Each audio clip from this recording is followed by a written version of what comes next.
Nabi memberikan 3 amalan utama. Saya akan bacakan dengan cepat 3 amalan utama yang dikuatkan oleh beliau kepada para sahabat sebelum tiba Ramadan dan sampai sekarang menjadi kurikulum Ramadan Nabi. Jadi kalau ibu bapak ingin mengeluarkan kurikulum Ramadan Nabi, nanti bikin agenda saat Ramadan. Ya, supaya nggak pusing nanti. Kalau masuk hari pertama apa yang dikerjakan, hari kedua apa yang dikerjakan, subuh apa, siang apa, sore apa. Cuman nanti saya berikan 3 yang pokok ini. Ada 3. 1, meningkatkan sholat. Saya ulang ya, meningkatkan apa? Sholat. Kalau meningkat secara singkatnya berarti bertambah dari yang sekedar fardu tambah dengan apa? Sunnah. Maka dari sekarang keluarkan semua jenis sholat-sholat sunnah. Keluarkan dari sekarang apa saja, siang dan malamnya. Yang rawatib ada berapa rawatib? Rawatib 12. Ya, rawatib itu yang melekat dengan sholat fardu dan menentukan untuk memperbaiki sholat fardu, menambah. Jadi kalau kurang khusyuk ditambah dengan sunnahnya disebut rawatib. Bisa sebelum, bisa setelah sholat fardu. Ada 12 dari hadis Nabi sallallahu alaihi wasallam. Man shalla isnatai asyrata raka'atan, siapa yang sholat 12 rakaat fi yaumin wa lailatin, yang mengiringi sholat fardu siang dan malam, ya, bunyalahu bihinna baitun fil jannah, maka akan dibangunkan baginya satu rumah di surga kalau konsisten menunaikan 12 itu sampai meninggal dunia. Sahabat yang mendengar itu mengatakan kompak semuanya, sejak mendengar hadis itu kami usahakan istiqomah sampai meninggal tidak meninggalkannya. 12 itu 2 sebelum subuh cepat, 4 sebelum zuhur, 2 setelah zuhur, 2 setelah maghrib, 2 setelah isya. 2 rakaat sebelum subuh, 4 rakaat sebelum zuhur. Kalau nggak bisa 4 rakaat karena terbatas waktunya, boleh 2 rakaat khusus untuk sebelum zuhur. Kalau nggak bisa 4, boleh berapa? 2. Dalilnya hadis Ibnu Umar radhiyallahu taala anhuma. Kata beliau, hafidtu asyra rakaatin, saya hafal 10 rakaat dari Nabi sallallahu alaihi wasallam salat sunnah. Maka menyebutkan sebelum zuhur 2 rakaat. Baik, jadi 12 ya. 2 sebelum subuh, 4 sebelum zuhur, 2 setelah zuhur, 2 setelah maghrib, 2 setelah isya. Ini yang disebut dengan rawatib. Jamak dari kata ratib. Di luar ini mutlak. Mutlak ini ada yang berdampingan dengan sholat fardu, ada yang terpisah. Contoh yang berdampingan, 4 rakaat sebelum asar. 4 rakaat ini bukan disebut rawatib, tapi sholat mutlak. Cuma waktunya berdampingan dengan sholat fardu. Jadi dia nggak memengaruhi sholat fardu, cuma punya keutamaan sendiri. Apa keutamaannya? Hadis Ibnu Umar radhiyallahu taala anhuma, ketika beliau menyampaikan qala Nabi sallallahu alaihi wasallam, rahimallahu ra'an shalla qabla al-asri arba'an. Allah akan menambahkan rahmat pada orang yang terbiasa sholat 4 rakaat sunnah sebelum sholat asar. Jelas ya? Baik. Kemudian apalagi setelah itu? Sholat di antara 2 adzan dan 2 adzan ini, adzan dan iqamah. Ya, di antara adzan dan iqamah. Tahiyatul masjid. Apalagi misalnya sholat duha. Duha dibagi 3. Awal duha itu kurang lebih 1,5 jam setelah sholat subuh. Subuh sekarang misal 4:30, maka jam 6 muncul awal duha. Namanya syuruk. Saya ulang, sholat apa namanya? Syuruk itu sholat awal duha. Jumlah rakaatnya 2 rakaat. Man salal ghadata fil jama'ati thumma yaqudu yadhkurullah subhanahu wa ta'ala fa yusalli rak'ataini fakana alaihi ka'ajzi umratin wa hajjin, ya ka'ajzi ummatin wa hajjin tamatan.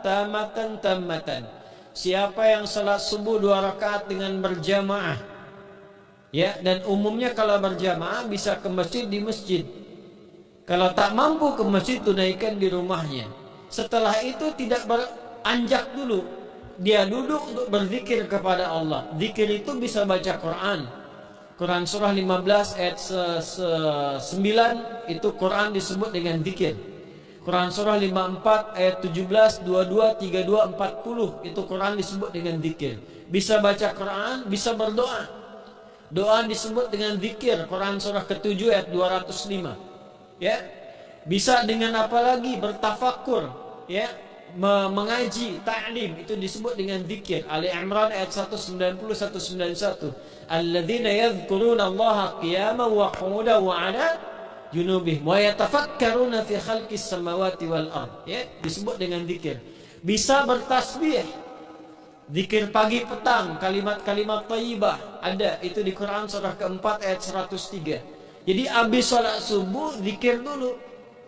Doa dulu, zikir dulu, belajar dulu, tafsir dulu. Setelah itu muncul syuruk. Perjalanannya disebut isyraq, melewati masyrik, 1 tombak bayangan. Dia sholat 2 rakaat, itu pahala sholatnya senilai haji dan umrah. Sempurna. Bukan sudah haji, bukan. Mau kemana? Ibu mau haji dulu? Tidak. Ya, hajinya nanti bulan Dzulhijjah. Tapi senilai haji dan umrah itu 2 rakaat. Awal duha disebut apa? Syuruk. Pertengahan duha sekitar jam 9 jam 10. Jumlahnya 2 sampai 4 rakaat. Ya, 2 sampai 4 rakaat. Apa fungsinya? 1, mengganti seluruh zikir yang ada dalam tubuh kita. Mata berzikir, telinga berzikir, lisan berzikir, bisa diganti dengan 2 rakaat duha. Itu waktunya pertengahan duha. Kurang lebih dari jam 8, 9, 10 lah. Kurang lebih 3 jam itu, ya. Yang kedua, bisa menghambat atau menghentikan, menahan satu musibah umum. Misal ada kebanjiran nih atau macet nih. Orang-orang kena macet. Bapak yang biasa sholat duha pertengahan itu tiba-tiba ditolong oleh Allah, dibebaskan. Tiba-tiba ada orang datang, Pak lewat sini, di sana macet. Atau dibimbing ada kontraflow. Itu manfaatnya duha tuh. Yang pertengahan. Yang terakhir adalah akhir duha. Sekitar jam 10 sampai jam 11 menjelang ke zuhur. Ya, akhir duha itu jumlahnya dari 2 bisa 4 sampai 8 rakaat. Di antara manfaatnya bisa mempermudah datangnya rezeki dengan izin Allah Subhanahu wa taala ketika ikhtiar. Itu duha. Nanti ke malamnya silahkan tahajud, tingkatkan tarawihnya sampai ditutup dengan witir. Itu salat. 2 yang terakhir saya cepat, 2 yang terakhir adalah banyak berinteraksi dengan Al-Qur'an. Ada 3 caranya. 1, banyak membaca. Itu namanya qiraah. Silahkan Bapak Ibu siapkan dari sekarang. Targetnya khatam misalnya 1 kali. Berapa juz? 30 juz. Kalau mau gampang bagi 30. Berarti 1 hari berapa?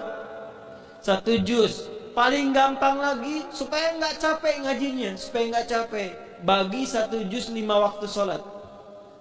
Contoh. Juz pertama itu Al-Baqarah plus Al-Fatihah. Al-Fatihah saya nggak hitung lah karena sudah hafal ya. Al-Baqarah itu 141 ayat. Juz pertama. Bagi 5, 28. Jadi setiap ketemu waktu sholat, bagi 2 lagi. 28 bagi 2 berapa? 14. Sebelum sholat baca 14 ayat. Setelah sholat baca 14 ayat. Itu 14 ayat tuh paling-paling nggak nyampe 5 menit Bu Pak. Kalau investasi 10 menit setiap waktu sholat bagi 2 kita baca 14 ayat, itu insya Allah selesai Ramadan khatam Quran. Itu udah rumus. Ya, tidak cukup dengan amin, siapkan dari sekarang. Siapkan. Ya. Ya. Kemudian mengkaji kajian tilawah. Itu tilawah itu di hadis Muslim pahalanya banyak. Ya, majtama qaumun fi baitin min buyutillahi. Ya, kita ngajinya Quran hadis ya, biar apa lebih kuat dalilnya. Majtama qaumun fi baitin min buyutillahi yatsluna kitaballahi wa yatadarasuna fi bainahum. Ya, siapa yang bisa tilawah Quran, ngaji, tafsir, keluarkan misalnya untuk Ramadan 10 hari saya pengen tahu Al-Fatihah. Itu ketika dilakukan punya 4 keutamaan. 1, ghasyyathum rahmah. Selama ngaji rahmat Allah dibentangkan. Kalau pengen doa cepat dikabulkan, kalau istighfar diampuni. Yang kedua, awas ini nazalat alaihimus sakinah, diberikan ketenangan dalam jiwa. Bapak ibu pengen di rumah tangga nyari sakinah, isi dengan Quran di rumah. Amalan terakhir infak. Ya, hadisnya dari Ibnu Abbas, Ibnu Abbas radhiyallahu taala anhuma qala, ya, beliau mengatakan kana Nabi sallallahu alaihi wasallam ajwadan nas wa ajwadu ma yakunu fi Ramadan. Adalah Nabi sallallahu alaihi wasallam itu orang yang sangat luar biasa dermawan dan lembut. Dan bertambah dermawan lagi ketika tiba Ramadan. Apa yang dilakukan Nabi? Mensupport sahabat, siapapun yang punya anggaran untuk infak disiapkan sebelum Ramadan. Jangan berpikir banyak, Bu. Yang penting ada anggaran. 30.000 nggak ada masalah. Setiap hari 1.000, tidak harus uang, makanan. Pernah dengar hadis ini enggak? Siapa yang memfasilitasi bukaan orang puasa walaupun dengan sebiji kurma dan sehirup air, maka dia mendapatkan pahala seperti orang puasa itu tanpa dikurangi sedikit pun. Ada? Hadisnya sahih di At-Tirmidzi. Tapi bukan berarti nyanyi kurma ke Tanah Abang setiap hari 1. Terus minumnya 1 sedotan aja ganti-ganti. Ya, maksudnya apa? Yang paling minimal kita bisa keluarkan. Itu pahalanya 700 kali lipat dikali 10. Paling standar 700 kali itu standar biasa di hari ini. Dalilnya Al-Baqarah ayat 261 yang dibacakan Adinda tadi kita itu. Ramadan kali 10 lagi. Maka dari itu disiapkan dari sekarang untuk infak. Kalau kami di desa itu, ibu saya selalu kalau Ramadan itu RT-nya setiap rumah. Ini untuk bukaan hari ini rumah A, rumah B, rumah C. Bukaan besok rumah A, rumah B, rumah C. Boleh tuh di PWM Pak dipraktikkan. Ya, misalnya anggota perserikatan siapa dikasih kesempatan. Mungkin nanti yang lain kurmanya, yang ini misalnya jeruknya, yang ini ininya. Setiap ada bukaan ya kirim ke yatimnya, ya, kemudian ke pondok-pondok asuhan Muhammadiyah yang tadi disebutkan sekian ribu itu, cari pahala. Yang terakhir saya ingin sampaikan doa penting. Tolong hafalkan doa ini. Dan ini doa yang diajarkan Nabi menjelang Ramadan. Supaya mendapatkan kesehatan, kekuatan, keselamatan untuk beribadah saat Ramadan. Hadisnya di At-Tirmidzi nomor hadis 3254. Qala, langsung saja qala Nabi sallallahu alaihi wasallam. Allahumma ahillahu alaina bil yumni wal iman wassalamati wal islam rabbi wa rabbuka Allah. Nah, itu tolong nanti dihafalkan. Tadi sudah direkam, dibimbing. Nanti ketika ditetapkan masuk awal Ramadan, bacakan itu. Ya Allah, Anugerahkan awal Ramadan kepada kami dengan ketenangan, kedamaian, kekuatan iman, keselamatan, sehat nggak sakit sampai selesai puasanya, diberikan kekuatan untuk ibadah dalam keislaman dan diikhlaskan hanya karena Allah Subhanahu wa taala. Subhanakallahumma wa bihamdika nashhadu an la ilaha illa anta nastaghfiruka wa natubu ilaik. Wa akhiru da'wana anil hamdulillahi rabbil alamin wal afu minkum fastabiqul khairat. Assalamualaikum warahmatullahi wabarakatuh.